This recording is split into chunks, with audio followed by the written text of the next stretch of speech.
released them legally, and then because of that, it's like you hire hackers to break into your system, so hackers can't break in. Yeah, so you can put up the right firewall. But he was talking about Tiger Woods, who just won the tour, didn't he? Right, the Masters. The Masters, he's back. Yeah, he's back. So I didn't know that he slept with multiple women. Oh yeah. I thought he just had like a mistress, or it's highly publicized. His wife bashing him in the head and all like that. Yeah. I thought he had like one, maybe two mistresses. I didn't know that he was like, I was told in work that he was sleeping with a woman every night. So he was playing a tournament every day and then sleep with another woman at night. And I was thinking, no wonder he had multiple back surgeries. He was getting after it 24/7. Absolutely, yeah. And I was like 18 holes by day, 18 holes by night. 18 holes by night, yeah. I was like, wow, fair play. Probably a dude slipped in there any now and again. You never know. Why not, man? That was the last one. That was the straw that broke the camel's back. Yeah. That broke the tiger's back. Sounds like something else broke his The back. straw that broke the tiger's back. Yeah. And then all the women in work, we were joking about it. I was joking about it like that, and they were saying, "Yeah, Nike shouldn't have endorsed him again after that." And I just to piss them off, I was like, I think they should give his mistress a deal as well. Imagine home wrecker red. Totally. Just do it on. Well, at least they there would have been some uniformity. Tiger Woods walk around with it. All his mistresses walk around with Nike. Yeah, and his wife has like Adidas. His wife is Adidas. And it's like alimony almond is the colour. Yeah, exactly. It's payments. She's cash rich anyway. Dollar bills, She is reigning in it. I'd let him fuck me to divorce him. Oh, right, yeah. Yeah, I agree, yeah. Yeah, he's not that good looking. Hang on, so it doesn't work. You have to marry you, right? Yeah, he lost everything, including his hair. Have you seen his hair? Yeah, he's gone. He's or lost what it was. He's like his scalp. I love your idea that, wait, if I let this guy fucks me, he has to pay me money for the rest of my life. Fucking do right. I don't think that's how it I live works. my life. All right, enough about Tiger Woods. Will I do an intro to the podcast? Please do. Hello, ladies and gentlemen, and welcome to episode 10. I can't believe we made it. Episode X. Power up. Episode 10 of the Straight to Series podcast. My name is Connor, and that is Ian. Say hello. Hey-o. Yeah, there we are. And we're at 10 episodes, Ian. We made it. We did it. Now everyone starts to listen on this episode, we heard. Is it? Yeah, is that I how it heard works? it's 10. Normally, it drops off. Oh, no, I heard it gets. The ball starts rolling, you know. Right. So does that mean our series finale is 13, like all the Marvel TV shows and everything like that? Yeah, 3 too many. Yeah, 3 too many, exactly. 3 too many. This will be the episode everyone talks about, and then there'll be 3 episodes after. Remember when it was really good? Yeah. And then they made it really bad. Absolutely. And they kept going. Yeah, and one guy was replaced with CGI and everything, and then let's go out on a high. That's all, folks. Thank you. Yeah, that's Thank you for listening, guys. So not only is it a momentous occasion for the podcast, it's a momentous occasion, occasion for the world and cinema history. We even got an Endgame poster for it. Bada bing. Yeah, so Avengers Endgame came out. It sure did. And we both saw it. Yeah. And are we going to spoil it? No. Not in this video. But we will have a parent video, a supplementary sister video. Excellent. There we go. That's what I was going for. A sister video where we do our full spoiler review and everything, because talk about everything, because we essentially that was all we were talking about. That's all we want to do while setting up for the podcast. Yeah. But in this one, in the main episode 10, we're just going to give our non-spoiler reviews, just how we felt about the movie, pretty much, and check in the box office and all that good stuff that we do here on Straight to Series. So Avengers is doing well. It's insane. I can't wait to talk about it. But like and subscribe, everyone. Please do, and share, and do all that good stuff. And we just get straight into Avengers Endgame. Let's do it. So, what did you think? Oh my god, I was so satisfied. Yeah, I was so satisfied. Yeah, I was surprised at how satisfied I was. I agree. I thought it. I was meant to say a monumental letdown, but that's way too harsh, because Infinity War was so good. Yeah. But I just thought it could not tick as many boxes as it did. I know what you mean, yeah. For me, it didn't tick every box, but it ticked around 98% of the boxes. Yeah. If Rotten Tomatoes was actually, you give your percentage, because the way it doesn't work like that. Yeah. It's a percentage of people who gave it a positive review or a negative review. Yeah. Well, I would give it 98%. I give it 4.5 to 5 stars out of 5. Whereas I would give it 99%, because the problem out of 80% because you love it that much. Well, I would give it 99, and we were discovering this earlier that there are problems we both share, and then there are problems that we disagree on. We differ on, yeah. So I say I give it 99%. It's nearly a perfect movie. That's amazing, though. 99% for a 3-hour long movie. Yeah, 3 hours that could, there could be many mistakes in a 3-hour long movie. Exactly. Like, imagine watching a 3-hour movie. It seems daunting, and to have every second of it be so, it's really emotional. It's either really sad or, And you feel like every little choice that a character makes is universe changing. Totally. Because this is such a monumental movie, and it's the final chapter of. I feel like it's the ending of the first book. It really, that way. Yeah, if they were all chapters, 22 chapters. Yeah, it really feels like the culmination of everything that Marvel has put together. It definitely feels like an endgame. Or an ending, It does, yeah. And I'm actually really glad that it is like an official ending. And then Far From Home, as obviously is going to be the last movie of Phase 3. Which seems so strange because this really feels like the last movie of Phase 3. Well, I'm kind of looking at it as like an epilogue where it's like you see... I don't want to get into too many spoilers, but you see certain things that... will maybe lead into the next phase or whatever. I don't want to speculate. I don't want to get too much into it. It's dealing with the events afterwards, I guess. Absolutely. And, whatever happens afterwards. And, look, we'll get into that all in the spoiler review. The point I want to make is it meets every expectation and everything you want. It does exactly what you want, but it does it differently. It does it differently enough. Like, every great scene is just that little bit better because it subverts expectations every time. And also, Yeah. I forgot what I was going to say. Okay. I was listening to you so much. Yeah. There you go. I became a listener. Oh my God. Yeah. That's my first listener. Everyone's listening for Ian most of the time. Like, if only my mother listened to me. If only. But I felt the same. Like I was shocked at how satisfied I was by the end of it. Oh, what I was gonna say is it takes massive risks as well. Totally. For such an important movie, it's better to play it safe. In many ways. Truly, it's so better to it's safer to play it safe. It really is because you're gonna piss off people. Yeah. People are pissed off. Some people from different choices that Marvel made with different characters. But I'm surprised at how satisfied I was when I was leaving it. My friend was like. It was like a rhetorical question. Did you absolutely love it? It wasn't like, did you like the movie? It was like, did you absolutely love it? Yeah. The people in the cinema loved it. Yeah, they loved it in ours as well. Fuck me. Shut the fuck up. Yeah. Let me enjoy the movie. I mean, listen, we were looking at our analytics and we saw we have a lot of American audience. So, not a jab at you guys, but in Ireland, you don't scream and whoop and do all this shit. It's a very quiet... It is moments of silent satisfaction. There's laughter. There can be obviously. Loud laughter. Yeah, we're not like fucking robots staring at a movie. We're not vampires. Yeah, so there's laughter, but there's no like you see it in all those clips like there's no laughing and clapping. Yeah. Woo, yeah. Woo, yeah. You. Yeah, it's not Aquaman or Jason Momoa. Get him, Cap. Get him. Yeah. Get him, Cap. I mean, Cap may or may not be in this movie. You never know. Oh, yeah. Anything could have happened to that character. Yeah, the trailers are all lying. The trailers are. By the way, you can see as many trailers for this movie as you want. You're going to be so surprised. Yeah, it doesn't matter. What. Doesn't matter. Trailers give nothing away. Yeah. But there was a lot of whooping and cheering and just... There was tons of it in the screening I went and listen, it was deserved, but I also didn't like it. There is one pivotal moment that is huge, and we both agreed, okay, yeah, like fair enough. I totally sit there and I go, yes, that is a whooping moment. Yep. But how dare you make noise during this film and make noise in my theater? There's one guy sitting just in front of me. Yeah.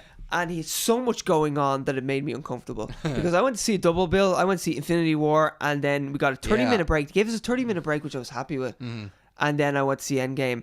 This guy sat for the whole movie with an Xbox on his lap. Fuck off. No. For both movies, not one movie. So 2.5 hours. Yeah. Then a 30-minute break. And then a 3-hour movie. Why the fuck did he have an Xbox? And he had the Mortal Kombat a special edition, so it came with other shit. So it wasn't just an Xbox. It was nearly up to his nipples. Like, it was massive, right? And That's then pretty cool. Before the movie started, when the trailers were playing, yeah. he had that on his lap. He had headphones on. He had a cap. He had this long hair all over his face, and he had his phone out. And I was like, I feel uncomfortable. There's so much going on with this guy. How the fuck is he going to watch this movie? And then obviously he put his phone away and he put his headphones off. But I could not. I feel. I was saying to my mate, wait until he goes to the toilet. Let's see if he can stand. Because like I felt like his shin down just be blue. Yeah, there'd be no blood in his legs whatsoever. I mean, I'm surprised that he could walk off to the toilet. Honestly, I thought he was just, he's standing. He's just straight down. His hair in his eyes. And you know how sticky the cinema floor is. I was like, you'd have to pull him back off it.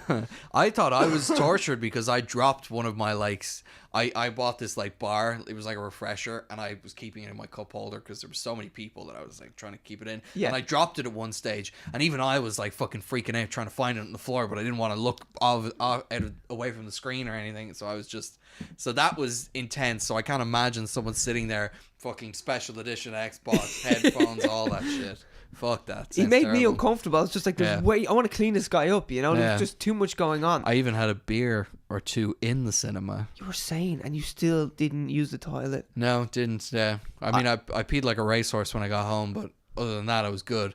You had Toilet Chronicles, I believe you described them as. Yeah. Much like a Riddick movie, there was Chronicles. Since we cannot do a spoiler review, I'll give you of Endgame. I'll give you a spoiler review of me trying to take a piss in the cinema. Yeah.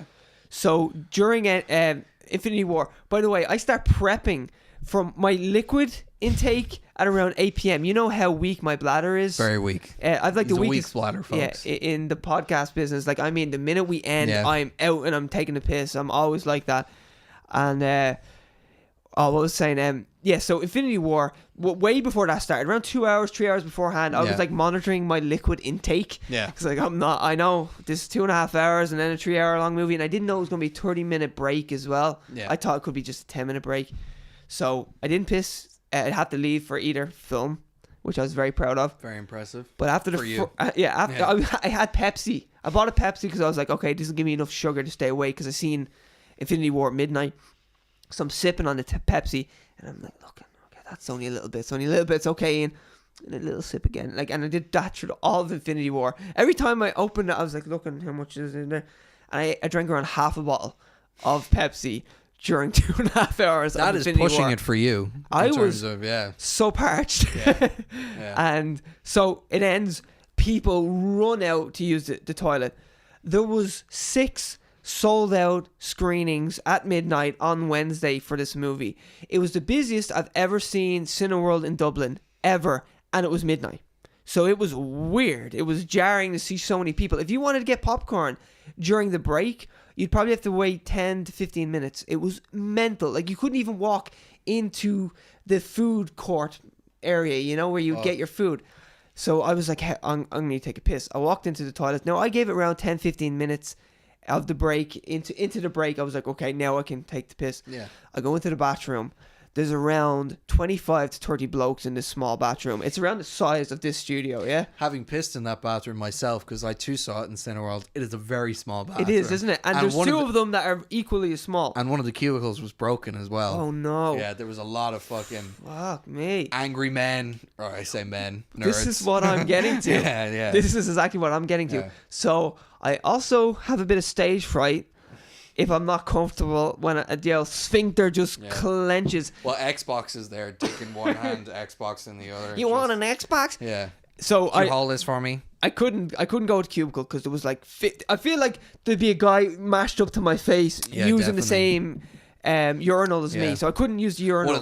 One of the guys is sitting down peeing, and another one is peeing through his legs like that. It's just and there's people bumping into you while they're trying to take a piss. To get it, and he's like, "It's my turn. People copping a feel. Yeah. Ugh. So there was way too many blokes. I'm like, I'm gonna have to queue for the cubicle. Yeah. Avengers Endgame. Way too many blokes. There was just so many people, men in the bathroom. So queued for the cubicle, eventually got into a cubicle, and I'm like, oh, great, I'm in a safe place, I can go. Some bloke starts banging on the door, and I'm like, what the fuck? Dick in the hand, like, ready to go, okay, sweet release. And he starts banging on the door, and he's like, hey, is there any toilet roll in there? I need to take a shit. I really need to take a shit, and there's none in the other bathroom. And I was like, I look, and I'm like, no, there's no toilet roll in here. And he's like, what the fuck? And then another guy that's in the queue is like, oh, I need to take a shit too. What the fuck's going on? And then they all start conversing and talking. I couldn't go even in the cubicle. Oh, fuck. So I left like, just with my head down. And I just left. I was like, I'm going to have to wait until, a minute or two before the movie starts and run out. There was too much going on. Yeah. Too much, like that guy with the Xbox. Yeah, too much going on. Yeah. I just couldn't take a piss. That guy could have handled it. That guy could piss if there was bombs dropping. He would have had the Xbox on his shoulder. He's totally fine with all the pressure of everything. Yeah. Listening to our podcast. No problem. At the same time. I hope he's not a listener. I actually hope he is a listener because I'd like to talk to him about that Xbox and his experience. That was my review of me trying to take a piss. So my thinking on that is, it's midnight. You're in town. Would you not just sneak out and piss in the street? No, I'm not a hooligan. Yeah, I'm not an animal. Yeah. Well, my friend went downstairs to, what's the sports bar? The Woolshed. Oh, yeah. And everyone had the same idea. He said there was a bigger queue because maybe there's less cubicles, whatever. He said there's a massive queue. There must have been people pissing in the alley in there. There must have been. There must have been. I didn't do it. I ended up just waiting, and then there was a cubicle. But you did the non-animal thing. The noble thing to do. Absolutely. You did the Jon Snow thing. There was way too many people in that toilet, though. It was uncomfortable. I'm a naturally nervous pisser. So when I was trying to pee, it was just me and my friends in the toilet, and I could barely squeeze one out. It takes a lot of effort. I would actually be the same. I just like to be in my own safe place. Absolutely. I don't know what it is, but So I can't imagine big sweaty Xbox people all there just bumping into you all the time. Wouldn't have been very comforting because people are looking as well. I know, well, it's not even the looks. It's just, I don't know. There's just too many people there, just rubbing shoulders against you. It's like, it's just not comfortable. Oh, get out of my space. Yeah, it's like sardines in a can. But then the movie was great. So. Yeah. Okay. So thankfully the movie made it all worth it. Yeah, and we both love it. We both love it. I haven't heard anyone who doesn't like it yet. Also, I was thinking that if we were to rank our superhero movies of the year, would you put Shazam before Captain Marvel? Oh, you've seen Shazam? Sorry. Yeah, you guys don't know. I went and saw Shazam. Because I gave my own review. Yeah. I was. Do you want to review that as well, real quick? I mean, sure. Yeah, I was kind of disappointed by it. Actually, oh, really? Yeah. I mean, I liked it. I really did, but it felt really slow. Okay, and you're saying it was too long, you were saying to me? It was too long. Like, every scene I was in it, I was like, I would cut the scene down by 1 minute, Okay. Funny enough, a lot of critiques of Endgame are that it's too long, you can cut it down for a little bit. That's something I didn't feel. I actually didn't feel. I wanted more. Absolutely, yeah. I really did want more. I couldn't believe it. 3 hours flew in for me. I would watch that movie over and over again, and I want more and more and more, but I completely get the critique of it, obviously. But with Shazam, every scene felt slightly too long, and I was like, we can cut this down a bit, and maybe it was because I'd seen a lot of trailers and stuff that all the jokes and the big moments in it I'd kind of seen or knew were coming and everything. Maybe I hyped it up a bit as well, because you know when someone else is like, oh, it's really good. Now I didn't love it, but I thought it was really good. I preferred it to Aquaman. Yeah, I prefer watching it again to Captain Marvel. I think it's it's a better movie and it's more fun. Yeah, because I would put it above Captain Marvel. I was thinking about this the other day because I was thinking Hellboy, Captain Marvel, Shazam, and then Endgame. Yeah, I don't think anyone is dethroning Endgame. I mean, Star Wars? No, unlikely. Star Wars beats Endgame. Well, I mean in quality. Yeah. Is that what you're talking about? Not financially. I was saying like. I mean, it's not financially. It's not as well. It's not even touching it. Definitely not. But like Star Wars, I mean, this should be. It is considered the end of the Skywalker saga. Yeah. This should be Endgame, but everyone knows it's not going to be. Yeah. It's because they don't have the guiding hand of Kevin Feige, who's a genius, by the way. He's a complete genius. He's been planning this since 2008, and finally, it's all worked out and come together, and it's amazing. But Oh, he sorry. must be so surprised himself. Like, I'm sure he's a workaholic and he's a genius, but at the same time, it works so well. Yeah. It's ridiculous. Yeah. A 22 film arc. Yeah. We just watched. It's crazy. And it just shows how much, like, he genuinely loves the source material. Clearly. He loves it. Have you ever heard him talk about plussing a scene? Yeah. Yeah, Adding I love something that, to it. Yeah. In post, like, they'll do reshoots and they'll just see little things that will add a little more to it. I think that's what he says. Is it plussing? Plussing, yeah, that's what he does. He calls it, yeah. Yeah, it's like, that sounds exactly like a little script note. He's like, I want this scene plussed. Or, you know, there's something that could spice up this scene pretty much. Because the first time I heard him say that was the first time I realized, and this was Thor 2 he was talking about, Thor the Dark World or something like that. Yeah. And I realized, oh shit, he has that much of a hand in making these films. Yeah. That's when I really realized how hands-on he was. Yeah. I mean, but not in a bad way, not in like, funny enough, a DC way. A guiding hand, as you described. Yeah, he's a guiding hand. He's. I mean, I don't know if it's true or not, or whether we'll ever know. But watching Endgame, it really feels like they had this planned really early. You know, think so? Some elements of this. When you say really early, how early do you mean? Well, I don't want to give stuff away. Okay. But maybe from maybe from. Maybe end of phase 1, towards the end of phase Avengers, like first Avengers. And that's where they show Thanos. Actually. Yeah, okay, yeah. Avengers, kind of from there onwards, I feel like they really had a great plan for it. Or, you know, maybe they're just really good at taking the arcs in certain movies and paying them off and all this stuff. Or maybe I don't know if what it is one plot that they have knew that was going to happen and they stuck to, or he is just an excellent person to weave things together to fit a plot that makes sense. I have a feeling it's more the latter, because if you think about it, they didn't even know they would have had Spider-Man back at that point, and he is a huge. I mean, they didn't have Get your Spider-Man. hands off your mic. Oh, I'm just rubbing it just a little bit. Sorry for that noise you just heard. I guarantee you heard no noise during that. I mean, well, I don't know. I guarantee you that. Hey, editor, check that in the edit. Thank you, editor. Why are you looking over there while you speak to me? I'm looking because that's where you'll sit when you edit it. Thank you, editor. Continue. It's the first thank you I've ever got off this guy. And your last, editor. All right, continue. They didn't even know they would have had Spider-Man, and he's a big character in the last few films, really. Yeah, pity he died though. Yeah. Yeah, shame. And he's never coming back. Well, there again. you go. Well, that proves my theory that you know they didn't have him, so they killed him off for the final one, right?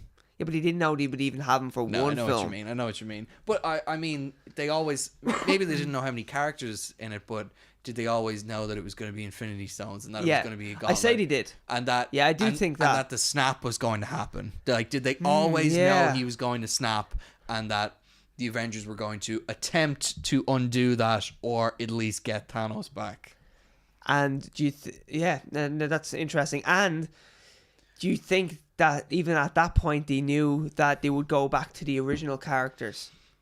What do you mean? Like when the snap happened, it was the original 5 or 6 or whatever that were left, so they had to come back again together, you know. Well, I mean, maybe not that. That's far probably ahead, that's a bit too much flavor for an early script, if you know what I mean. Yeah. Like I am thinking that his overarching plan is introduce Avengers characters or whatever. So Hulk, Thor, Iron Man, Captain America. Excuse me. Captain Avenger. Ooh, I like who's that guy? Maybe he's someone in Endgame. No, spoiler: there's no Captain Avenger in Endgame. I'm Captain Avenger. Captain Avenger, bro. You've been avenged.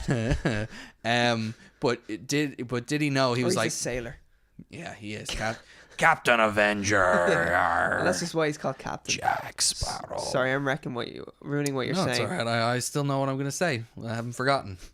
Or maybe I have. No. He knew that they were going to be it was going to be those 4 people or the Avengers, and then he was like, we add in people along the way or whatever. It all leads up to this stone, the snap, and then them attempting to fix the snap or whatever, and that's the end of not phase 1 but set 1. You know, or when Joss Whedon was writing the first Avenger movie, he was like, I want to introduce Thanos. And that's where it all began. I don't think so. You don't think so? I think Thanos is a Kevin Feige thing. Yeah? Yeah. Infinity Gauntlet as a whole. You seem very sure about this. I'm 90% sure Kevin Feige. I was on the phone with him. I was on the phone with Kev last night. Because that doesn't seem like a... It doesn't... Like, the whole invasion thing or whatever, that seems like... I don't know. It's like... How to describe this? Kevin Feige seems like the person who would say, we are having this happen. Loki in the comics is the first person the Avengers fight. So they were like, in the first Avengers movie, they got to fight Loki, okay? Yeah. We have that. We know Thanos is behind what's happening, okay? So we're thinking maybe an invasion or something. You work around that. So Josh Whedon seems to be the one to bring all the characters together in a way that sort of works in an ensemble. Sure. Like he did with Justice League. No, not like he did with Justice Leave League. him alone. But like he did with Serenity and Firefly and Buffy, you know, work with the ensemble and bring them all together. Yeah. But that thing of this overarching villain who is going to end out the saga and be the most evil or like the best villain in the whole thing. Yeah, the most formidable. Yeah. Formidable. Formidable villain. That feels like a Kevin Feige decision, not a Josh Whedon decision. That feels too... True, yeah. That feels too high up of a decision exactly. to make. It feels too much big fish for Josh Whedon to make that Unless call. he pitched that whole arc and then Feige was like, yeah, fuck off, go edit Justice League. Go work with Justice League, yeah. And plus, like, he's just a bona fide editor now. Yeah. And Ultron was, that was all Josh Whedon as well. Like, he really wants, they gave him, I'm pretty sure after the first Avengers was so well with Kevin Feige's sort of interference, they kind of gave him more freedom in Ultron. Yeah, he still had to fight for a few things though. Yeah. But, like, it broke him, really. No, Didn't Ultron break him? It did. He wanted to kill off more characters, I'm pretty sure. And also, what was the big thing? Oh yeah, you had to either pick between Thor or Hawkeye. Yeah, that's what he was saying. Yeah. And he picked right, because have you seen the scenes of Thor in his cave jacuzzi making orgasm faces? I hate it. Yeah. But he looks very. Have you ever ripped. seen Demolition Man? Yes. Have you ever seen the headset that Sylvester Stallone has to wear, and he's just making these awkward sex faces? Yeah, and then she gives him a towel afterwards. Yeah. No towel for her though. That's what Chris Hemsworth had to do. He had this in that jacuzzi. He looked ripped though. Oh yeah, he looks swole. Anyway, I didn't like Shazam. No, I did like Shazam. I had a few problems with it, and the final fight scene as well. I really think if you go back to the writer's room, there's a lot more interesting things that could have been done that they neglected to do, that I think would have really added to the film. Yeah. It's almost feels lazy the way they sort of handle the last scene. It could have been a lot better, you know? But how good is Zachary? Zachary Levi and all the kids, and spoiler alert, all the kids get Shazam powers. No one's going to see it. No one's going to fucking see it anyway. No one's going to see it. None of you are going to see it, honestly. If you haven't seen it by now, you're not going to. All the kids get Shazam powers. When they grow up, it's awesome. Yeah, that's awesome. That's a really fun moment. Yeah. Here, we should talk about the fact that Avengers is on 96% on Rotten Tomatoes. I'm sick of talking about Avengers. Yeah, right. Let's talk about the Gotham season finale. No, I don't. Yay! No, please no. Yes, it's on 90. We'll get to that. Yeah, we'll get to it. We will. So the Avengers is on 96% on Rotten Tomatoes right now, and that's the official. That's 375 professional critics. Crazy. Professional reviews there, 375, and it's on 96%. Professional. Yeah, we read some of the bad reviews. We wanted to just see what some of the what people found were problems in the movie, and some of them were just insulting the fan base. Yeah, that's what it really was. It was just pretty much saying that it was pandering to their fans, and it was trash. Pretty much they were calling it trash. Pretty much, yeah. Popular trash. Yeah, I thought it would be interesting because we were disagreeing on stuff to see what the other disagreements in the movie would be. So that's why I wanted to look at the bad reviews. Yeah. And then it just turned out to be people... reviews that seemed... Illegitimate reviews that seemed... terrible for the sake of being terrible. Like it was shitting on something popular for the sake of it to get attention. Like we had been talking about, well, I was telling you that I watched one or two reviews that brought little things to my attention where I was absolutely. like, oh, I can kind of see, actually that could be cool if they changed that a little bit. Even though I love the movie, totally, I could see problems with it at times as well. It's a 3 hour long movie. There's a lot of space to make a mistake. So could I. And but there's some problems with it, but Not a lot. Yeah, not a lot. Nothing to ruin the movie. Oh, not even no close. glaring problems or anything. But they didn't even bring up a single problem. No. They just hated it. They were just shitting on... It was mainly about the whole culture and everything like this. Yes, that's it. That is it. There was a bitterness to all the articles, really. It's too popular to like. Yeah, exactly. And then we would go, like, I would take serious offense to one. And then I'd go into the reviewer and see what he had rated fresh. I say, yeah, it was a he. What he had rated fresh and what he'd rated fucking rotten or whatever, And it was ridiculous. Ridiculous. It was laughable. His movie opinions are insane. Shocking. And then there were other people who, like, they were reviewing movies because no one agrees with them. Yeah. So they were like, well, I'll just do professional reviews and I'll find the people who agree with me. So there was like one called something like John's Reviews. It wasn't that, but it was something like that. Yeah, it was it's like just that. a bloke that self-published. That's Pretty all much, he did. yeah. No one will listen to me, so I'm going to put it on the myself. internet. Just the way we did this podcast. Boom. Yeah. Comes no full one would circle. listen to me. So we're essentially like lunatics, pretty much. We want to be heard. Yeah, exactly. We're going to be heard. Just like when you write something, it has to be read. The Simpsons have a great thing. And he was like, sir, I'm afraid you've gone mad with power. And he said, of course I've gone mad with power. Have you ever gone mad without power? It's boring. No one listens to you. That's a good point. Perfect. I always say to my girlfriend about all these, all the male actors that got done for sexual harassment. And I was like, can you imagine? I said, I'm a greedy person. Can you imagine if I was put in that place of power where I'm a really attractive male that's making a ton of money? Now, I'm saying if I was, okay, it's hypothetical. You don't need to insult me to my bloody face while you're looking at me straight in the eyes. The audience liked that one. The audience liked that one. Yeah. Anyway. Did you lose your train of thought? Yes. Tiger Woods? I was insulted. If I was this really attractive male actor and I was making a ton of money and there's super attractive people surrounding me, like I'm in a film with Scarlett Johansson all the time and things like that, I can see how I could be a bit of a bad person. Totally. Well, I'm just saying, I'm not in that position, so I can be a good person because I'm not in that position where there's temptation everywhere. So I was just saying to my girlfriend, and funny enough, she agreed with me. She was like, yeah, like you don't know how you'd react to that sort of money, fame, well like everything, popularity. Well, the further away you get from normalcy or what is considered normal by society, the more you see sort of bad behaviors develop. Exactly. You become more eccentric. Yeah, exactly. Also, when you have around... Not that we condone any of that behavior, obviously, but you can definitely... Yeah, we used to have a female co-host. It's a messy situation. We can't talk about it. We can't talk about it. We legally cannot talk about it. Yeah. Don't worry, none of us are at fault. That's why we're still here. Yeah, of course. She's just a bitch. Yeah. As you can see, we're not bitter about the whole situation at all. No, not at all. People are going to genuinely think we had a woman on this before. I know. Yeah. Look back. Yeah. It was called Straight to Ovaries then. And then Straight to Ovaries. We had to change. We wanted to change the name from the beginning. Now it's Straight to Court. That's what it's called now. But yeah, the further away you get from normalcy, the more bad behavior you see, obviously. Yeah, imagine you had hundreds of thousands of people coming up to you wanting to listen to what you have to say. Mm-hmm. You'd be like, oh, okay. Yeah, okay. I don't need to imagine. Oh, let me talk then. Yeah, exactly. You start to hear the sound of your own voice and you start to think, why wouldn't anyone want to hang out with me or have sex with me? And then that's when the bad stuff starts. I think if you're a lead singer, you have to be a little mental. I think totally. Bono has said it before, that you have to be lacking something. Yeah. There's like this vacancy there that you need to fill. Absolutely. And actually he explains that his mother died when he was young and he always thinks that he needs the attention. Yeah. Like that's what he puts it to. I totally get that. You need to fill it with the hum of the crowd, knowing that everyone loves you and everything. There you go. And I was saying I'm in a band. Mm-hmm. He is. Yeah, it's very good.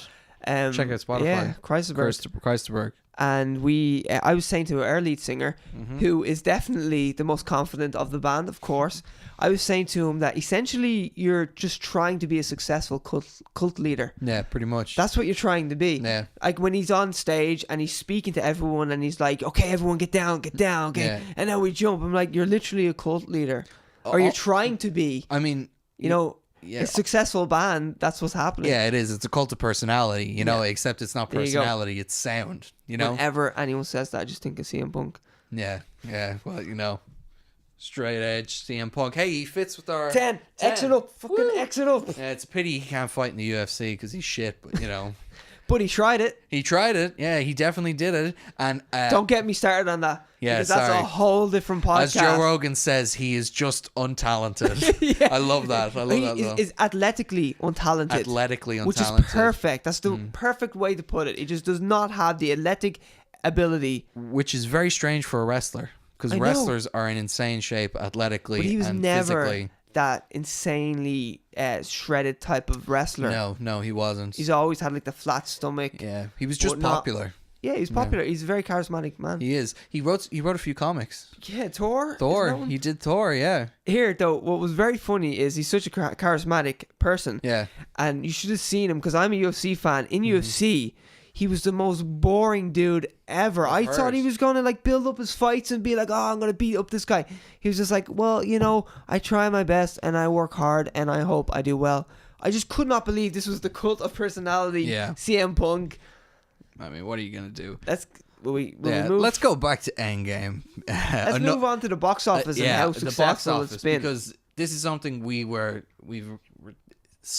blown away by. It's great. We were shocked by how good this movie is doing. Like, you know, you hear this movie, it's like, it's going to do good. Yeah. It's doing insane. Disney, I think, are shocked at how well it's doing. Honestly. Totally. Because this is unheard of. Like, literally unheard of. It's breaking every record it can get its hands on. The article we have up literally says is to an unheard of record-breaking start. There you are. Yeah. You should write this article. Yeah. Maybe I did. You could do Brad Brevett's job if you wanted. There you go. Shout out to Brad Brevitt. BB, a very comic book name. Yeah, it is, isn't it? It's that Brevitt's not a great... No, it's not a great second name. Yeah. It should be Brad... Bevy. Nah, that's even worse. Hey, Bevs. Yeah, Bevs. He'd have to be like a radio host. Brad Bevs. Brad. How about that? Brad, yeah. Brad Bennington. He's a villain. He's a Brad Bennington? Brad Bennington. Oh, I like it. He's a rich... Professor Brad Bennington. Professor Brad Bennington. Professor Bennington. Professor Bennington, yeah. Love it. But his name is Bradley Bennington. Every podcast we do, we come up with some film ideas. Yeah. We had Straight to 16 last week. I like that one. Yeah, Brad Bennington is the villain in our Straight to 16 Professor movie. Brad Bennington. Yeah. And he has a younger kid called Tad Bennington. And Tad is like a real Does he want to be a good guy? No, Tad is like a typical rich kid. Seth Green in Austin Powers. Absolutely. It's Seth Green in Austin Powers, yeah. Fuck you, Dad. Fuck you, Dad. Yeah. You don't listen to me. I'm going to masturbate in my room. Fuck you. We're getting distracted far too easily on this. So it's making all the money in the world at the moment. En route to check your money, people, because you're giving it to Disney. By the way, I'm going to see it again this weekend. This weekend I'm going to see it. And it's Saturday, so what, you're seeing it on Sunday? I'm seeing it tomorrow because I figured if there's any day that's going to have tickets left, it's Sunday. Yeah, true. I'm going to see it next week again. My friend hadn't seen it. I didn't want to go. He wasn't a big Marvel fan, and he didn't want to go at midnight. And I was like, well, I'll go again. I couldn't get IMAX seats or tickets, so I was like, I'll go again with you next week. I saw it in IMAX. Oh, screw you. I seen it a day before you did, though. It's true, you did. Yeah. Thankfully, you didn't spoil it for me. I wanted to text you. I would have been furious. I never would do that. I'd never do that. I know you wouldn't do that, but I was just thinking about it, and I was like, I knew you wouldn't do it, but in my head, I was like, I would have been furious. I would have been so angry. You know, my brother saw it before me. Would you quit the podcast? No, I wouldn't. Wouldn't you? Would you not? No, I would have come on and I would have not let you speak for the whole podcast. Oh, so just do a normal podcast? Pretty much, yeah. Just call you. So you do nothing? Yeah, pretty much. You know, I wouldn't change anything if I. You're doing it now. Yeah. Did I spoil it for you? My brother saw it before me because I wanted to go out. See the midnight showing or just the same day? He saw it the same day as me, but he saw it at like 5 o'clock. We had booked it with my friends to go see the IMAX one. We wanted that specifically. And we wanted to go to the pub beforehand and all this. So But he ended up seeing it before me, and I was getting ready to leave, and he had come back. And my dad stopped him at the door, and he was like, "So, tell me what happened," you know. And my dad, my dad asked for the full spoilers from him at the door of the house. And I was walking around getting ready, and my brother goes, because he's smart, he's like, "No, we can't. Connor's here. He'll hear you." Yeah. And my dad was like, "Yeah, he's in his room or whatever." And I shout down from my room, "I can hear you. Stop talking about the movie." And he was like, "Oh," and my brother goes, "See?" And my dad closed the front door. and then they just sat in their little porch area, and my brother No told way. them all the Well, spoilers. at least, yeah, you said it, because Yeah. that I would have been furious. Yeah. Oh, and also I was telling you, when I got home, I just tweeted about how much I love the movie, and one of Don't go on Twitter. the biggest spoiler of the entire movie was trending on Twitter. Don't go on Twitter. This was at 4 a.m. I had seen it at midnight when it started, and I just got home because it ended at 3 a.m. And this was on Thursday night. Thursday night. Thursday morning, technically. Yeah, Thursday morning. Thursday morning. The film technically was out 4 hours, and it was trending. It's fucking despicable. And actually, I hate that. I would encourage our audience to do this as well. On YouTube, I have seen multiple clips being posted, like full clips of it being posted onto YouTube. Spoilerific clips. Yeah, completely. And I have been flagging them for YouTube and sending and getting rid of them because honestly, like, whatever about other movies and stuff leaking on YouTube, Yeah. you know, it fucking happens. You can't help it. But this movie, I really feel like people should go see in the cinemas and support it because it is an event. This is like when you ask your parents what was it like seeing Star Wars in cinema. You know, There you go. Yeah, Your that's kid- a great point right there. your kids are gonna ask you what was it like. You know, all these Marvel movies originally, watching them all from the beginning. I remember going to see. It was one of my friends' best friend's birthdays, and we went to see Iron Man in it. And, Oh, yeah? and we were all getting up to leave, and I turned to my friends and was like, no, there's something at the end. And I made everyone sit back down, and we stayed to the end, and we saw the Nick Fury bit, whatever. It's like, whoa, that's so cool. And the same thing happened in this movie, where at Endgame, someone Googled it and checked, and they were like, oh yeah, there's no post-credit scene. And I said, no, stay to the end. We'll stay to the end, guys, you know? Sorry, yeah, there's no post-credit scene, guys. I also realized. Well, there isn't. Yeah. Or is there or isn't there? There isn't. There isn't? Or is there? Oh no, there is, isn't there? I don't know. I don't But remember. is there? Is there? No, there isn't. Isn't? But there is. Who's it? What's it? I realized that I've seen all 22 movies in the cinema, even, including Incredible Hulk. Oh, wow. I've seen everyone except The Dark World. Thor the Dark Oh, you World. didn't see that in the cinema? That was the only one I haven't seen in the cinema. That's probably my least favorite movie, Yeah. but still, it's pretty cool to see 22 movies of a franchise all in the cinema. Yeah. I mean, I don't think people could even say that for the Bond movies. There can't, Oh, yeah. There can't be anyone alive who has seen every Bond movie in the cinema. Surely. Could there be? Yeah, of course. It's the 25th Bond that's coming out. Yeah, but it started in like the 1950s. Well, if Sean Connery is still alive, well, then surely everyone... Yeah, maybe, So- yeah. And when he wasn't that young when Yeah, he was sorry. in it either. Yeah, you're right. I'm an idiot. That doesn't But work. now you would be probably quite old Yeah. unless you were like going to see it at 12. But I say it was too racy for a 12-year-old Yeah. to go to cinema at that time. Yeah. Well, yeah, because Sean Connery's a woman beater, obviously. There you go, yeah. Yeah, he does Dr. it in No, isn't does that? it, does it in the first James Bond movie, yeah. Smacks the woman upside the head. Well, she was talking too loudly at him. I think that was genuinely the problem, yeah. She was going to give away his Was it? position. Was and that he karate chops her or something. Love it. Um, Well, here, let's go into the box office because yeah, sorry, we keep getting distracted. goddamn Endgame. So it's about to crush. It's been estimated that it's going to make over 300 million. They're saying it could make from 340 upwards Yeah, in just America alone. yeah. Which is crazy. I Insane. seen an article that estimated its budget at 350 to 400 million for this one film. Yeah, but when you think about that, when you're making that film, they just go, take whatever money you want. Oh, of course. Yeah. Take it all. Yeah. Take whatever. Put as much money and time and effort into this movie as you want because they know it's going to make it back. This movie is like a Dyson Hoover. And Yeah. it's just sucking in all the money. Yeah. So, like, what's Disney going to say? Yeah. Oh, well, it costs too much. Like, Yeah. I'd love to know how much they spent on marketing. They spent probably like 400 million on marketing. It's been everywhere. Yeah, it has been everywhere, but like normally they have to pay companies to edit trailers and everything like that.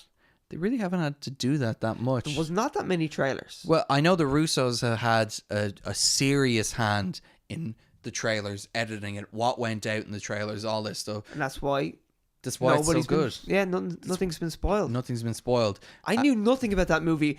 I thought I knew I thought I knew loads about the Yeah. movie, and when I was sitting through it, I was surprised at Yeah. everything. Because, I mean, you read all these theories online and, there's, elements of truth to everything, Yeah. And you feel like you're piecing it together. But then you go and watch it and it's just not the case, It subverts expectations all the time. All the time. But yeah, so what other like records and shit is it breaking? Well, one thing that's a fun fact is the fact that Captain Marvel is second in the box office on Friday. Yeah. So that's getting the rub off Endgame. So technically Disney might get number 1 and 2 this week for the same franchise. Yeah. Now, that seems unheard of. Can you imagine? When has that happened? I don't know. Is Endgame going to be out when Far From Home comes out? Far From Home comes out in July. This is definitely going to have some sustaining power. Totally. I think this could be in cinemas in July. Could be. Definitely. Like, it'd be fading, but... Totally. It'll be reaching the end, but like that's when it's at May, June, July. Yeah, it would be reaching the end. But Marvel's... or Captain Marvel is pretty much reaching the end in a way. So Endgame has made Captain Marvel a better movie by giving it more money and more traction. As if that needed more money. It's already a $1 billion movie. And not a very good one at I think it's about to pass 1.1 billion this weekend now with the Endgame rub. Well, yeah. Is there any more interesting facts, or can we go to the big numbers, you know? Sure. Well, let's just look at...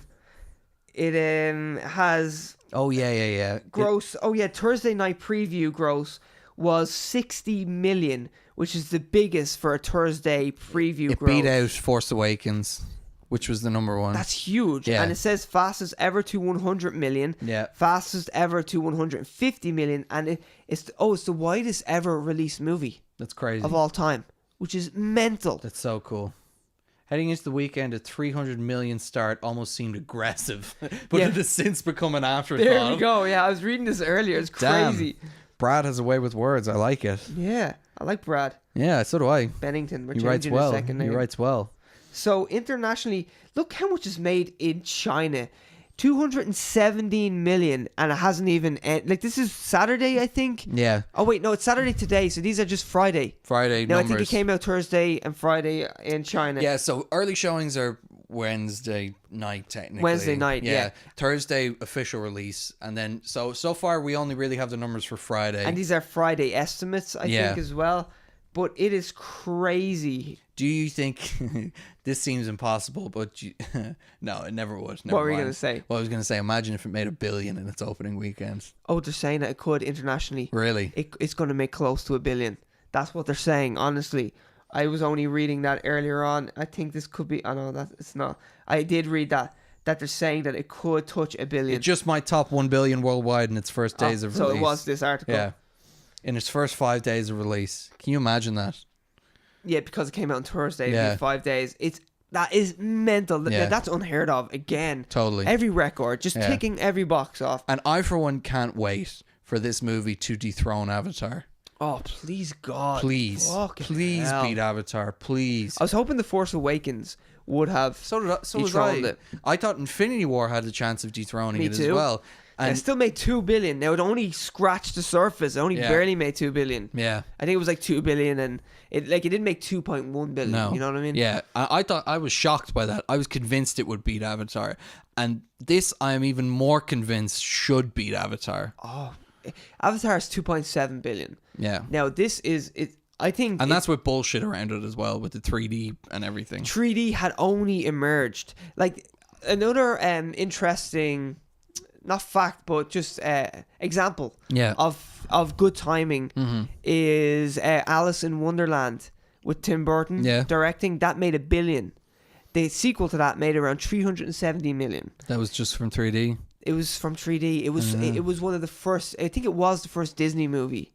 Right. To be in 3D. That's really interesting. It was massive. It was after it got the rub off Avatar. Yeah. Because Avatar came out, it was the big event movie of the year. Yeah. It was 3D at its best.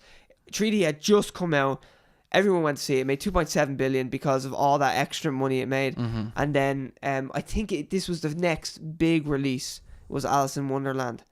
And that's why it made $1 billion. That's so cool. Isn't that mental? I love that. I love stats like that. Yeah. I love when you can track like pop culture events and trend human behavior. Right there. Watch the trend. Funny enough, sorry to cut you off, but just while we're on that, so if Avatar never came out, okay, and Alice in Wonderland was like the first 3D movie, I bet it wouldn't even make $1 billion. I bet because Avatar was such a success, and people were so buzzed about 3D in the cinema. I agree. And I'd love to know how much if you take Avatar out of the equation and you take the 3D out of the equation, Alice in Wonderland probably make like 400 million. By the way, I think Avatar 2 won't make $1 billion. I don't think it will make $1 billion. I don't know. That is interesting because I think the same way, but then I realize when sometimes you have to take yourself out of your own head and go, maybe not everybody thinks and like how I do and how cynically I look at this situation. What you're saying is you have to take yourself out of your head and think people like Fast and the Furious. Hey, China. Yeah. Ooh, China. Now here's interesting. We just fucking off topic. Yeah, I'm just fucking crossing off all our fucking news stories we have. Whatever, it doesn't matter. So, when Avatar came out in 2008, China, their whole movie scene was tiny. Their whole movie market for Western, like outside cinema, was tiny. And now it is humongous. It's the second in the world next to America. Crazy. And for movies like Fast and Furious, the last two, I think, it made more money. And Transformers as well. It made more money in America, in China. Both Transformers and Fast and Furious did. Well, it has the results here, actually. As a result, the film has already broken the record for the highest opening weekend internationally of all time, topping the 444.3 million delivered by The Fate of the Furious in 2017. There you go. We're talking about Endgame here now. And this is Endgame compared to Fate. So Endgame has beaten Fate of the Furious.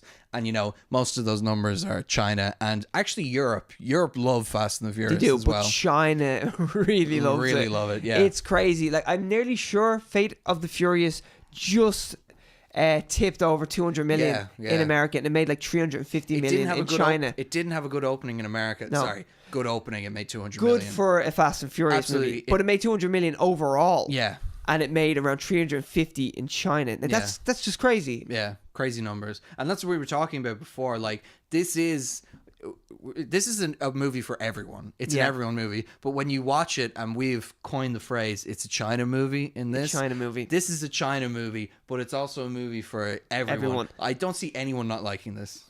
Sorry to cut you off. My whole point was, will Avatar be a China movie? I think it will be. Yeah. It's perfect for that. So maybe it will make $1 billion because of how massive China is now. But I don't think Avatar is that popular. Like, I really don't think it's popular at all. It's not, It was a stage play and everything, though, wasn't there? Oh, I don't know. And there's books. There's loads of mythology and all like that. There's mythology around it now. Like, I played the Avatar video game. Did you? Yeah. I didn't know there was one, but I shouldn't be surprised. Well, I don't know why I am. It was a free game at one stage, so I just downloaded it and played it. Fair enough. Was it a good game? Yeah, it was so-so. It wasn't great. I can see how that world would be fun. Yeah, you explore. You decide early on whether you're going to be the humans or the Navi. Very nice. Yeah, we know a lot about Avatar. Clearly, there you go. Jake Sully and Neytiri. That's Zoe Saldana. Yeah, Gamora. Rest in peace. Well, from Infinity War. Yeah. I was like, happened in Infinity War. Thank God. Spoilers for Infinity War. Not that you haven't seen it, but yeah, I don't know if it'll be that popular. It'll be interesting. It'll be something to talk about on the podcast coming up to it. Most definitely. But I was going to say ages ago, not that we need any more distractions, but whatever. In terms of tracking human interest in pop culture and everything, if you want to see what people are attracted to throughout the ages, the best place to look is music videos. Music videos, genuinely. So early 2000s, there's lots of bellies and everything and crop tops and everything, so you can sort of track that. Yeah. Then as you move into the 2010s, there's more boobs and everything on display. And then now we're in ass culture. So if you look at like music videos or whatever, it's all like asses, close up on asses. What people are wearing is meant to accentuate their features and everything like that. That makes me think of Mark Wahlberg and that Good Vibrations video, and he's got his jeans and his boxers, and just the abs. Yeah, exactly, the washboard abs, and he's got the loose baggy jeans. Yeah, exactly. Yeah, now it's all tight jeans. You gotta have the junk imprint going on there. Yeah, exactly. So if you ever wanted to track, what people are attracted to of the time, what is big of the time, you scroll through. I mean, another good example is the early Elvis things. They used to film him just from the waist up because women. Because they couldn't handle the hips were shaking and they didn't like it. They couldn't handle those hip thrusts. So that's an interesting point. And if you go what you should do is go onto MTV now and look at young girls who are pregnant. Basically, yeah. And Yeah, You'll because where do you get music videos now? YouTube. That's it. Pretty much. Yeah. I saw the guy Grey Worm has a song. Grey Worm. You know the guy Grey Worm from Game of Thrones? I was thinking that. I was thinking, oh wait, is this an artist called Grey No, Worm? no. He's from Game of Thrones. He has like a song out now. Haven't listened to it. I think it's called like it's something plant or something like that. Okay. It's got a weird name, but I'm interested to listen to it. I'm going to plant my seed In Missandei. That's the girl he fucks. Anyway, is there any more? Oh my God! Excuse me. Jesus Christ! That was Burger King. Shout out to Burger King Steakhouse. Steakhouse Angus. It was very, very nice. Yeah. I needed it Getting as well. the waft here now. I am. Yeah, I'm not surprised actually. I can taste it again. It was lovely. A lot of barbecue sauce. Love a bit of barbecue sauce. Should we slip into some other topics before we end? Before we fucking drag this on. Yeah. Well, we have to shoot our spoiler review after this. Yeah, we will do. Yeah, so we probably talked about Endgame enough. We're nearly an hour in. So cover everything off. Endgame is successful, surprisingly. Yeah. And not surprisingly. Who would have thunk it? Right, we cross that off. So we fly through the rest of these. You were posting, or not you, Straight to Series was posting about Gemini Man. Gemini Man. Yeah. Oh, indeed. Yeah. Will Smith versus Will Smith. An Ang Lee movie. What was it that I was saying? Will Smith beat Will Smith in Will Smith versus Will Smith? Exactly. I like to Smith. Smith. I'd like to always quote the famous AVP poster. Whoever wins, we lose. You know, that's how I feel with this movie. Works pretty well. Whoever wins, we lose. We seen who? What's the name of the guy? Clive Owen. No, yeah, Clive Owen is in it. Mary sorry, the Elizabeth writer, Winstead. the guy David Benioff. Who writes Game of Thrones, and exactly. brought it to the screen. He's one half of the team that brought it to the screen. Yeah. So that and Ang Lee, he's hit and miss. Like I love Life of Pi. Hit, miss, hit, and then hit. Yeah, miss, true. The Hulk. He made the green and purple movie, or the green and pink, green and purple. The less said about that movie, the better. It's a terrible movie. Well, when he gets angrier, he gets bigger. You know what? I actually liked the abusive father angle in that. Yeah. Except the movie was terrible. So fair enough. You know, the fact that his dad was experimenting on him as a kid, I thought was an interesting twist. Who plays his father? I said Gary Busey, and it was not Gary Busey. It's gone name. Already. We looked it up as well. I think it's I think it's in my IMDb search on my phone. Hang on one sec. Talk amongst yourselves. He's just as crazy as Gary. Editor, will you pull it up? Thank you, editor. He's just as crazy as Gary Busey. Yeah. It's my new favorite joke. Nick Nolte. Thank you. There we go. Well done. You got it. Brain is working for once. Yeah, it's because of all the non-specific drink we're having. Yeah, exactly. Refreshing. Coke glasses, though. We still love you, Coke. Yeah, there you go. Yeah. Shit, why are we talking about Nick Nolte? Oh, Ang Lee. Yeah, because I love Life of Pi. But anyway, Ang Lee, this is his new movie called Gemini Man. Yeah. It's about it's about an assassin who's a test tube baby. Well, I was going to say an assassin who gets attacked by another assassin who is a test tube assassin of himself. Yeah. It's not a great trailer. As I was saying, it's the Fresh Prince of Bel-Air versus Deadshot. That's what it is. Who will win? Versus the guy from Concussion. Yeah, exactly. Oh, don't give him that guy. He's too boring. He's very serious. Yeah, I mean, it's Looper, but less interesting. Yeah, and less time travel. I know, but like it's sci-fi though, isn't it? Like it is sci-fi, but Looper's angle is interesting. Whereas it's a great movie as well. It is a great movie. I really like it.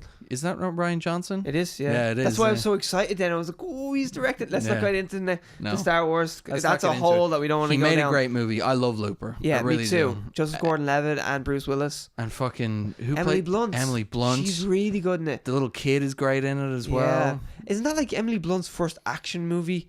It's her first real like. Then she did Edge of Tomorrow. Oh my god, Edge of Tomorrow. Oh, fucking buys and tries on. Whenever we talk about that, she deserves Hunk of the Week. Yeah, you're getting Hunk of the Week.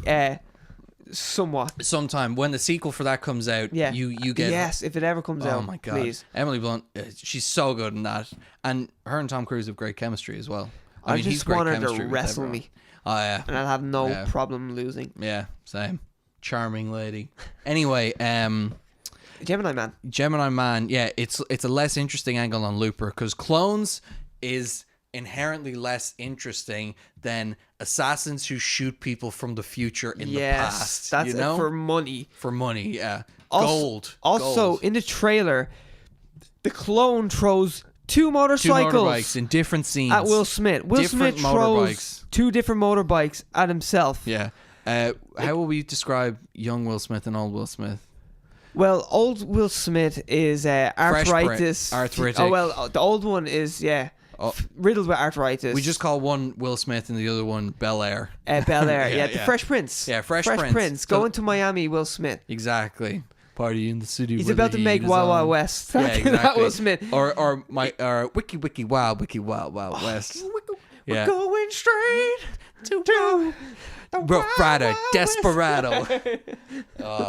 Didn't he turn down the Matrix for that movie? Yes, he did turn down the Matrix for that movie. Way to go, Will Smith. And he turned down Django Unchained because he didn't get to kill Candy. Yeah. Candy in it. Yeah, and look where his career went from there. Yeah. I know you shouldn't. Now he's Aladdin. Yeah. Now he's Aladdin. No, he's not Aladdin. He's the genie. He's not even Aladdin. I seen the trailer for Aladdin. Yeah. When I was going to see Endgame. So did I. I don't know why it came over me, but when I first see the guy who plays Aladdin, I just wanted to hear him go, "I'm Aladdin. You were never gonna get this. You're never gonna get me." He'd go, "I am rich." Not. I don't know even where that comes from. Borat. Oh yeah, well I know that, but I don't know why you're drawing the parallels from Borat to Aladdin. I don't know. He got that. I was meant to say Eastern European. He's not Middle Eastern look about him, and I was just, I don't know. I appreciate it. It's not something I had thought of, and now I'm going to think of it whenever I see it. When I seen it, I was just forget I said it. Okay, Gemini man. I always find it hilarious. I was thinking about this recently. It was genuinely about Borat, where I'd love to go. I can do impressions. My wife, Borat. Technically, I'm quoting Borat there. Yeah, I'm just, Bruno, just kiss a man. Yeah, just kiss a man there, Bruno impression. Yeah. Or pretend to fellatiate a ghost. Yeah. That's such a unique scene, I'll say. It's graphic. It is graphic. Without any nudity, it's so graphic. It's incredibly graphic. So, yeah, Gemini Man. I wasn't excited, and then I saw David Benioff, and I went, meh, okay. Yeah, I seen Ang Lee and I thought, I hope it's one of his good ones. Yeah. Also, what was the other trailer we seen? Men in Black. Men in Black, yeah. I'm very excited about this because Valkyrie is in it, Tessa Thompson, and Chris Hemsworth. And they're going to try not fuck through the whole movie. Oh my God. I just wish, I need a release of them, kissing or fucking or something, because whether they're written it in the script or not, those two have sexual tension for days. It's just popping boners left, right, and center in the cinema, looking at them two together, because you're like, just do it. Fucking do it. They both want to fuck each other. You'll feel it when they do as well. Yeah. You'll actually, the earth will shake. It'll be sweet release. It will be. Yeah, but I have a feeling they won't go for a romance in this movie. They look like platonic friends. Yeah, and I think Hollywood is trying to hammer home. Move away from that. Yeah, exactly. Yeah, like the whole every woman is sexualized and every woman is only a love interest to the male lead. Yeah. They're trying to kind of this definitely looks like it's her movie as well. Tessa Thompson's movie. I think she is the lead in the movie. She's the lead. Definitely. He is her sidekick pretty much. Yeah, I was also thinking watching the trailer, Liam Neeson looks like he gets only a tiny bit of screen time, and I feel like it's just all those racist things he said. By the way, I'm predicting Liam Neeson is the bad guy in the film. I had the same feeling because he says in the movie, in the trailer, you can't trust anyone. Yeah. And then I was like, don't trust that guy. Well, I thought he was the bad guy from the first trailer. Don't trust that. That's like Woody Harrelson says in Han Solo. Yeah, exactly. Or Solo. Solo, yeah. Star Wars story. Can't trust anyone, boy. Hey, how did Han Solo get his blaster? Hey, how did Han Solo get his jacket? Hey, how did Han Solo get his name? Hey, how did Han Solo get Millennium Falcon? All the questions that everyone didn't want answered in that movie. Hey, why Han Solo not like people? Hey, why Han Solo shoot first? Hey, why Han Solo? Why Han Solo? Why Darth Maul not in movie anymore? I fucking hate Solo. I'm glad you feel how I feel, because remember we worked together and I came in the next day after seeing the movie, and one colleague loved the movie and I really disliked the movie, and everyone was shitting on you. Yes, making me seem like the bad guy. Now, he was a bit of a pompous prick, to be honest with you. Well, I didn't mention his name, but he lives at. Yeah. I think though Liam Neeson, he didn't get as much screen time because of all the comments he said. Yeah, the not racist comments that he got in trouble for. My girlfriend described a conversation she had with a colleague where she was trying to describe what Liam Neeson said. Yeah. So Liam Neeson's friend supposedly was raped by a black gentleman. Yeah. And he went out with a baseball bat, trying to look for someone to beat up. A black person specifically to beat up. Yeah. Yeah. Whatever way she described it to him, she told me he went, he's trying to rape a black man? Liam Neeson admitted to trying to rape a black man. She was like, no. She's like, you misheard me. No, Liam Neeson is not trying to rape a black man. Liam Neeson's trying to rape a black man? Can you imagine that conversation? It's very strange. Can you imagine the interviewer when he says that? And then I went out and I was just looking for a black guy to rape. Just looking for it. It's got to stick it somewhere. That's going to be a soundbite at some stage, yeah. Me saying I just went out and I was just looking for isolate that sound clip. Yeah, anyway.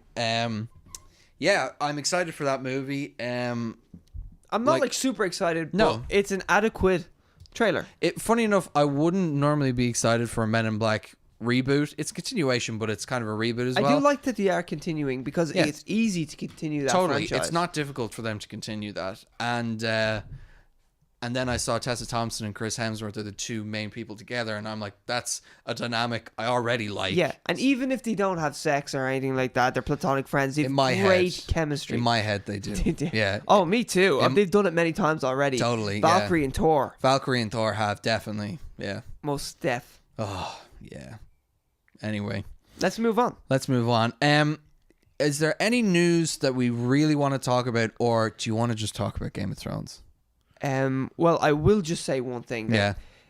Bond 25, Rami Malek. Yeah, you're right. Has been confirmed as the bad guy, and it just started shooting. And it's Jamaica. Yeah. Where Ian Fleming wrote all the books as well. Yeah. I love that. Well, that's where his house is. Do you know the name of his house? Yeah, it's called. It's the name of one of the movies. Flemingston. Nope. I bet it's close to that though. It's the name of one of the movies. Yeah. Okay. Well, it's not Doctor No. No. If you start from the beginning, we're going to be here a while. So Moonrake. No. Why would it be called Moonrake and not Moonraker? Oh yeah, it's Moonraker. They're not trying to find a rake for the moon in that movie. It's a fucking house. I don't know. Okay, what's it called? Goldeneye. Oh, yeah. I fucking knew that and all. Do you know that? Because I had read that at Goldeneye or whatever. Yeah. I just thought, I didn't realize that that's where he actually lived. I thought that was some convention place or whatever. House. Yeah, it's very cool. Very cool that they used it. I mean, all the titles of those movies are just fucking great. I love them all. Shatterhand. That is the rumored. Well, I think it was properly debunked. Yeah. Well, by the way, Rami Malek, like, if they were looking for a modern day Dr. No kind of person, I still think, he kind of fits the bill. Do you think he's gonna give him AIDS? What? Oh, because he's Freddie Mercury. Yeah. Oh, right, okay. I was hoping you would make that connection. I was not following that for so long, and then it all made sense, thankfully. Our TV just turned off. I had a feeling you wouldn't get me. I was like, this is getting real. We got there. Dark. We got there in the end. You're a popular man. Yeah, I know. Lots of calls. Do you want to talk about Game of Thrones and what we're watching and stuff? Yeah, let's do it. Let's do it. You are finally caught up. Yeah, well, we said that in the last episode, and I've watched the recent builder. Yeah. Oh, it's getting tense. It is. It's so tense. It is. By the way, spoilers for Game of Thrones. Well, let's not completely spoil it. Come on. We won't completely spoil because it. Because the newest episode, it's out less than a week. Yeah? Yeah, all right. I'll let you guys away with this. Let's do it like Endgame. Let's, at the end of our Endgame spoiler, we'll spoil a bit of Game of Thrones. Sure. Why not? I'm not going to do that. It's too long. I know. But yeah, I'm super excited. Yeah, can't wait. Super, super excited. Yeah. It was a great episode. The last two episodes have been builders. Episode 3 is obviously the Battle of Winterfell. Yeah. Took them 60 nights to film it, and this is supposed to be crazy. I read somewhere that it's bigger than the Two Towers battle scene. I read that as well. Yeah, in Lord of the Rings. But someone told me that wasn't the case. Okay, well, I read that this is what one of the people said about it, though. No, I know, I read that as well, but I was talking about this with someone else recently, and they were like, it was debunked, that's not the case, or something like that. Right. It's strange. And then someone we work with was trying to tell me that it's not as big as this. I had that. As the final battle. I had that conversation as well. Yeah. So, it's it'll be interesting anyway. I think the Two Towers comparison comes from, it'll be a similar type battle where there's this unstoppable force, yes, and being so outnumbered as well. So outnumbered, you're locked into this one spot. You know, I can see where the comparisons come. It's going to be very cool. Very cool. I am so hyped for it. It's ridiculous. Wait. It's got to be amazing for you to have followed the story. You know, within 2 months. Within 2 months, I've seen the whole thing. It's got to. It's a really cool experience to have, I think. Yeah. And I'm not forgetting as many things. Like, if I watched that every year, I'd forget so much. Like, I'm still watching the OA. Yeah. As we're talking about what we're watching. I watched one episode of that. Oh, yeah. Isn't it weird? It's very weird. It's very weird. Well, I'm watch the rest. I'm 4 episodes. Are you going to watch the rest? Yeah, probably. Cool. Well, the second season's really cool. Okay. But there's so many more questions. Like, everything is built on mysteries. Like, it's just a house of cards. Yeah. And it's just... it's crazy. It's a mad show. But either way, again, it keeps getting me. The 2 year, 3 month gap between season 1 and season 2. Again, new characters have arrived. Old established characters have arrived. And I'm like, oh, here's someone new. Oh, what's their deal? And then they start talking about the history, and I'm like, oh, okay, they've already been in the show. So back to Game of Thrones, though. I can't wait. It's gonna be great. Yes, I cannot wait. I cannot wait to see the absolute spectacle. And we just got Endgame. Yeah. And they're just gonna hit it home. Yeah. We've had lots of theories discussing it. Yes, just indeed. In work and everything. What's gonna happen? Do you have any one prediction that you want to put out there for this next episode? For the next episode. I mean, it's for the whole thing. Next episode prediction, we'll say. This technically isn't a spoiler because it's a theory. It's just a theory. Yeah. I don't really have many theories for the next episode. I have one for like the Hulk show that I think I said to you before about someone dying and someone having the throne and how that would happen. How that would happen. Yeah, you have. Which is still not a spoiler. No, I mean you can say it. If you want. Well, I think that Jon Snow is going to be forced to kill Daenerys. For the throne because he sees her getting a bit power mad. Yeah.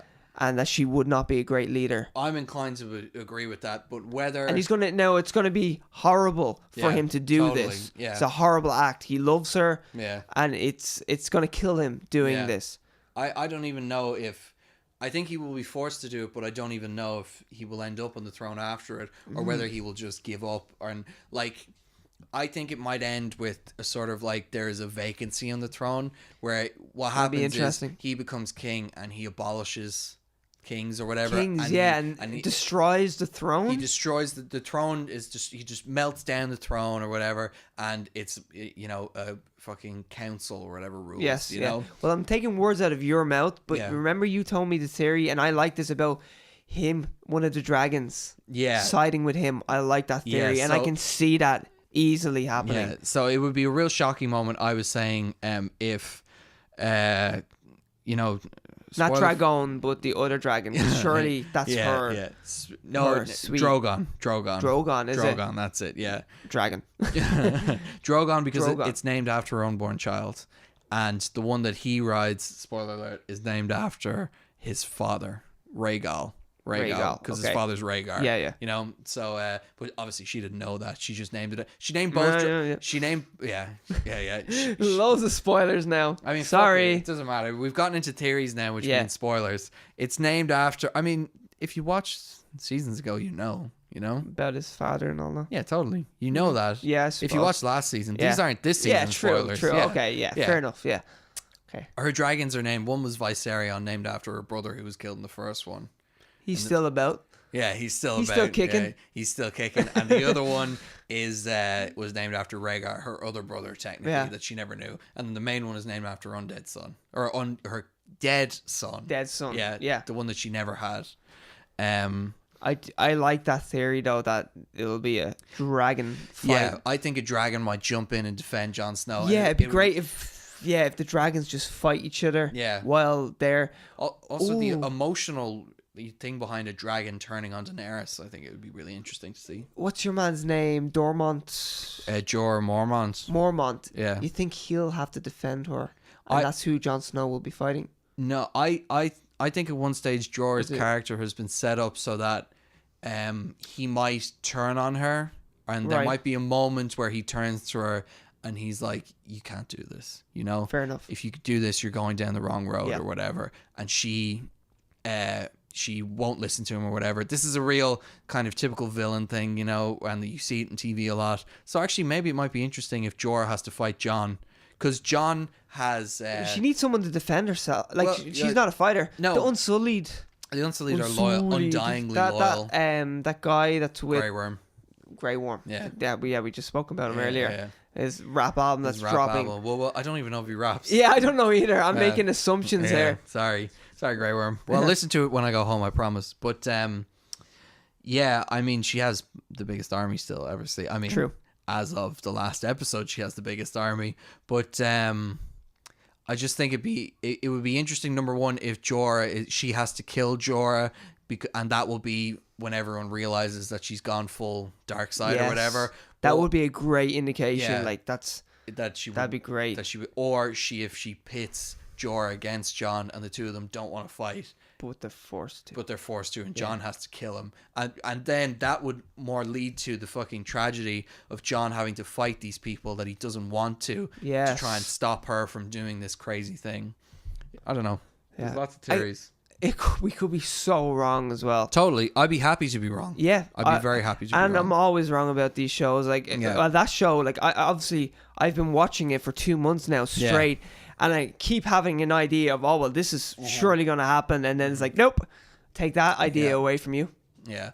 Well, there's something I said to you during the week, and it's a spoiler for the episode, so I'm not going to say it. But when you watch it, bear in mind, this is something that you should always keep in mind in a show, that a gun that a smoking gun, you were saying. Yeah, a smoking gun in the first act goes off in the third act. It's a great line. It's screenwriting 101, okay? If you establish something early in the movie, something has to come of it in the end, towards the end of the movie. The MacGuffin as well, sometimes they say, you know. They say, the MacGuffin is normally what they're after. This is more about establishing, like, relationships and events that could transpire, you know? It's when they talk about... I don't know. I don't want to. I'd have to think of a movie that wouldn't be a spoiler or anything like that. You know. Yeah. Anyway, you know what it is? It's like Shazam. I already spoiled it today when he talks about we need to bring our brothers and sisters to the chairs. Yes, you know. Yes, and indeed. then at the end of it, he makes everyone a Shazam. Of course. That's the type of thing. Smoking gun first act. You know. Leads to that. So there is a lot in this episode and the last episode. A lot of smoking guns. And you don't know when they're going to go off exactly. Or where they're going to go off, or who's going to be shooting those guns. Yeah. It's very interesting. And the more characters mention a person or a place or something like that, you should be more suspicious of what's happening there. And a few characters in that last episode have had their nice little moments. They'd have. You're like, oh shit. Because whenever you see that in a TV series, you're like, totally. Fuck, are you about to kill this person off? Yeah, we were talking about this earlier as well. The nicer the moment that they have, the more likely they are to not come back. Because you're more invested in them. And they'll take it away. Yeah, they'll take it away now. So, do you remember who we have as Hunk and Skunk of this week? Oh, I have not forgotten. I have forgotten. Oh, okay. All right. In case that wasn't clear. Well, I mentioned it earlier, briefly, when I said we should talk about the Gotham finale. I do remember indeed. But our skunk of the week this week, to announce him first, is Cameron Monaghan's Joker in the Gotham finale. I watched the Gotham finale. I haven't. I will. Yeah. But I am not a Gotham lover. No. And I hated it. Right. I really disliked it. I read some good things about it, but good things from fans of it. I'm not a fan of it. I don't think I'll like it. So here's the thing. For Gotham, which is not a good show, fight me if you think it's a good show, which is not a good show. It is the perfect ending. If you are looking for a good ending to a TV series, it is not that. It is not satisfying in any way for me. For you. But you can see how a fan of the show would be satisfied. Someone who loves Gotham, as you've said before, they don't just do something stupid as they don't just change something and it they becomes commit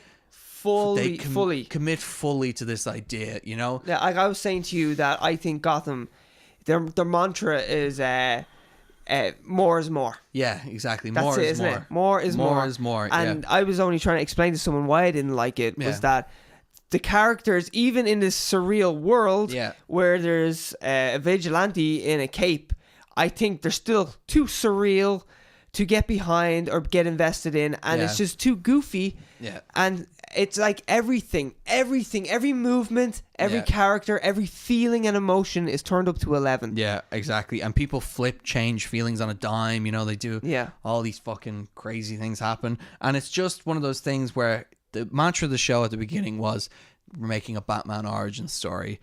Because we can never make a Batman TV show. Now, the same, it was kind of that and Jim Gordon's story. Yeah, I suppose. Because it was kind of through his eyes it was supposed to be. And I feel like after the first season, they kind of went more towards Jim Gordon, even more so because... And more the villains. Like, the villains become main characters in this yes, fucking it's strange. And they're some of the best things about them. Like, the actors are great, even though they're saying... bad lines, reading from a terrible script. There's still it actually shows how good those actors are. The Riddler actor especially, He's brilliant. I liked him and the Penguin together. Yeah, I thought they were great together, even though it's a bad script and a bad story. Cameron Moynihan, for as much as I rag on him for being this crazy, like, stupid Joker who has every Joker's origins, you know. He has been 3 different characters. He's the Jigsaw Joker, you know. Just staple this personality, staple this origin onto him, glue this origin, stick this origin. More is more, you know. This one to him. Yeah, you can't have a Joker origin because that ruins the Joker. He's just falling apart at the seams. Yeah. Well, the whole point of the Joker is he's fun because you don't really know his origin. He gives you different ones. So well, now you got all of them. We're going to give them all on this one guy. It's a personality origin selection box. Yeah, but he plays it really well. He's a very talented actor. Yeah, the first season? Well, when he first emerges, I was like, you know, everyone was like, he's going to be the Joker. Yeah. And I was like, oh, I can see how he could be the Joker. Yeah, totally. And then they kill him off. Yeah. And then they bring him back. And then they kill him off. And then his twin brother. And then his twin brother comes back. Joker. And then his twin brother falls into a vat of acid in Ace Chemicals plant because he... And now he's that guy. Yeah. The Willy Wonka over here. Selling watches. I don't know. Fuck. Selling nightmares. I don't know how to feel about Gotham, really, you know? Here. Let's go to Hunk of the Week. Let's get off Gotham. Yeah, sorry, Cameron. I'm going to watch it as well, and I'll talk a bit more about it as well. Yeah, we might talk about it next week, because Endgame kind of eclipsed everything this week. Yeah. So, go ahead. No, it's funny that we were like, okay, we'll just give a non-spoiler review for Endgame, and even in the non-spoiler review, it took over the whole podcast. It's like 40 minutes of a non-spoiler review. I can't believe it. Anyway, our winner goes to Chris Evans. Hunk of the Week. Well, it's not Chris Evans. It's Chris Evans' bum. Bum, yeah. His ass. Captain America. America's bum right there. He's America's bum. Yeah. Yeah, America's ass. Getting real weird up in here. Yeah. No, Chris Evans is Hunk of the Week. He was so good in Endgame. Yeah. He's brilliant. He's amazing. I mean, there's so many great performances in Endgame. Oh, of course. I don't even want to name them all because you don't want to know how much involved people have. Indeed. And we'll be here all day. Yes, we will be here all day. But Chris Evans, we already knew was getting a bigger role. You know, in this they said... of course, yeah. Well, they said in Infinity War, people were questioning he was a bit lacking. In this one, he definitely gets a bigger role. Yeah. And he runs with it. Much like in Winter Soldier, when he's running past... he's running past Falcon all the time, on your left. Or when he runs past... When he runs past the army with Black Panther. Him and Black Panther. I was only watching that in the cinema the other night, and I was like, I love this scene where they just go ahead of the crowd. So much further ahead of them. Brilliant. That's how it feels when he's in this movie. He is just... It is Captain America at his best. He's my favorite Avenger. Always has been. Is he? Yeah. Yeah, always has been. And he's Hunk of the Week. Definitely. Sorry, Emily Blunt. You'll get it another week. You will. You most definitely will. And will we finish off with our most prestigious award? Oh, yes. The one everyone wants for episode 10. A big one. Oh, this is a big one. We need to get a trophy. We do. Or a belt. Yeah. You know, like a WWE belt. Or something to cover the tattoo. Yeah. Something else. Like new skin. New skin. So, look, I feel like the joke has lost its touch that we give it to Ben Affleck every week, you know? So for 10, should we give it to someone else? No? No. Yeah, fuck it. Yeah, Ben Affleck wins again. Tatman forever. Tatman forever. King of the Stink Ink. King of the Stink Ink. I love it. Ink Stink. That's what. King of the Ink Stink. King of the Ink Stink. Sorry. You will never. It's a bad tattoo. Yeah. You will never not be our Tatman. Of course. Forever. Yeah, forever. Tatman forever. Yeah, he wins Best Worst Celebrity Tattoo. Love it. Again. For the 10th time. Oh, there's going to be a picture. You know, guys, there's going to be a Throw picture. Throw it up there. Yeah. Boom. There you go. You're welcome. Yeah, you to are. That mess. Thank you, editor.